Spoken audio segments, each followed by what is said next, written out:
ಎಲ್ಲರಿಗೂ ಅಂತಾರಾಷ್ಟ್ರೀಯ ಮಹಿಳಾ ದಿನಾಚರಣೆಯ ಹಾರ್ದಿಕ ಶುಭಾಶಯಗಳು. ಮಹಿಳಾ ದಿನಾಚರಣೆ ಅಂದ ಕೂಡಲೇ ನನಗೆ ದುರ್ಯೋಧನನ ಹೆಂಡತಿ ಭಾನುಮತಿ ನೆನಪಾಗ್ತಾಳೆ. ದುರ್ಯೋಧನ ಹತನಾದ ನಂತರ ಭಾನುಮತಿ ಕೊನೆ ಬಾರಿ ಶ್ರೀಕೃಷ್ಣನನ್ನ ಭೇಟಿ ಮಾಡ್ಲಿಕ್ಕೆ ಹೋಗ್ತಾಳೆ. ಆಗ ಶ್ರೀಕೃಷ್ಣ ಭಾನುಮತಿಗೆ ಮಾತು ಹೇಳ್ತಾನೆ, ಅಂತಃಪುರದಲ್ಲಿರುವಂತಹ ಎಲ್ಲಾ ಸ್ತ್ರೀಯರು ತಮ್ಮ ಗಂಡನನ್ನ ಕಳೆದುಕೊಂಡ ನಂತರ ಸಹಗಮನ ಪದ್ಧತಿಯನ್ನು ಆಚರಿಸಿದ್ದಾರೆ.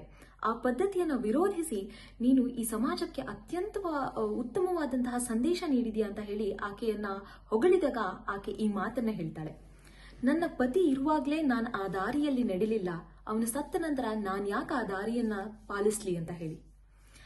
ಅವತ್ತಿದ್ದಂತಹ ಪಿಡುಗನ್ನ ಆಕೆ ವಿರೋಧಿಸಿ ಇಡೀ ಸಮಾಜವನ್ನ ಎದುರು ಹಾಕಿಕೊಂಡು ನಿಂತಹ ಅತ್ಯಂತ ದಿಟ್ಟ ಮಹಿಳೆಯ ತರ ನನಗೆ ಕಾಣ್ತಾಳೆ. ಅದು ಅವತ್ತಿನ ಕತೆ ಆಯ್ತು ಅಂತ ಹೇಳಿದ್ರೆ ಇವತ್ತಿನ ಕಥೆಯನ್ನ ಕೇಳೋಣ. ನಮ್ಮ ಸಮಾಜ ವ್ಯವಸ್ಥೆ ತೊಟ್ಟಿಲನ್ನು ತೂಗುಕ ಈ ದೇಶವನ್ನು ಕೂಡ ಆಳಬಲ್ಲದು ಅಂತ ಹೇಳಿ ಅತ್ಯಂತ ದೊಡ್ಡ ವ್ಯಾಖ್ಯಾನಗಳನ್ನಾಡುತ್ತೆ. ಆದರೆ ಇಂದಿಗೂ ಕೂಡ ಮಹಿಳೆಯರು ತಮ್ಮ ಹಕ್ಕಿಗೋಸ್ಕರ ಧ್ವನಿಯನ್ನ ಎತ್ತಿದಾಗ ಅದನ್ನ ಅರಗಿಸಿಕೊಳ್ಳುವಂತಹ ಜೀರ್ಣಾಂಗ ಡೈಜೆಸ್ಟಿವ್ ಸಿಸ್ಟಮ್ ಇನ್ನ ನಮ್ಮ ಸಮಾಜಕ್ಕೆ ಬಂದಿಲ್ಲ. ಇನ್ನು ಅದೆಷ್ಟೋ ಪ್ರದೇಶಗಳಲ್ಲಿ ಅದೆಷ್ಟೋ ಜನರು ಹೆಣ್ಣಂದರೆ ಕೇವಲ ಅಡಿಗೆ ಮನೆ, ಮಕ್ಕಳ ಲಾಲನೆ ಪಾಲನೆಗೆ ಸೀಮಿತವಾಗಿಸಿದ್ದಾರೆ. 2023-25 ಅಂಕಿಅಂಶಗಳ ಪ್ರಕಾರ ಭಾರತದಲ್ಲಿ ಆಡಳಿತ ವರ್ಗದಲ್ಲಿ 40% ಮಹಿಳೆಯರ ಸಂಖ್ಯೆ ಹೆಚ್ಚಿದೆ. 178 IAS ಆಫೀಸರ್ಗಳಲ್ಲಿ 84 ಜನ ಮಹಿಳೆಯರಿದ್ದಾರೆ. ಇಷ್ಟೆಲ್ಲ ಇದ್ರೂ ಕೂಡ ಮಹಿಳೆಯರು ಇಷ್ಟೆಲ್ಲ ಸಾಧನೆ ಮಾಡಿದ್ರು ಕೂಡ ಹೆಣ್ಣು ಮಗು ಹುಟ್ಟಿದ ತಕ್ಷಣನೇ ಮೂಗು ಮುರಿಯೋರ ಸಂಖ್ಯೆ ನಮ್ಮ ದೇಶದಲ್ಲಿ ಕಡಿಮೆ ಆಗಿಲ್ಲ. ನಮ್ಮ ಹಳ್ಳಿ ಭಾಗಕ್ಕೆ ಬಂದ್ರಂತೂ ಅಲ್ಲಿರುವಂತಹ ಸ್ತ್ರೀಯರು ಪ್ರತಿಯೊಬ್ಬರು ಕೂಡ ಯೋಗಿನಿಯರ ತರ ಕಾಣ್ತಾರೆ.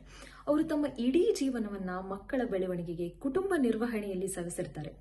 ಪಿ ಲಂಕೇಶ್ ಅವರ ಅವ್ವ ಕೃತಿಯಲ್ಲಿ ಹೀಗೆ ಹೇಳ್ತಾರೆ, ನನ್ನವ್ವ ಬದುಕಿದ್ದು ಕಾಳು ಕಡ್ಡಿಗೆ, ಮಕ್ಕಳಿಗೆ, ತಲೆಯ ಮೇಲೊಂದು ಸೂರು ಅನ್ನ ರೊಟ್ಟಿಗೆ. ಈ ಪದ್ಯದಲ್ಲಿ ಗ್ರಾಮೀಣ ಮಹಿಳೆಯರ ಬದುಕಿನ ಬಗ್ಗೆ, ಅವರ ಸ್ವಾವಲಂಬನೆ, ಅವರ ಕುಟುಂಬ ನಿರ್ವಹಣೆಯ ಬಗ್ಗೆ, ಉತ್ತಮ ಸಮಾಜ ನಿರ್ವಹಣೆಯಲ್ಲಿರುವಂತಹ ಅವರ ಪಾತ್ರದ ಬಗ್ಗೆ ಅತ್ಯುತ್ತಮವಾಗಿ ವರ್ಣಿಸಿದ್ದಾರೆ.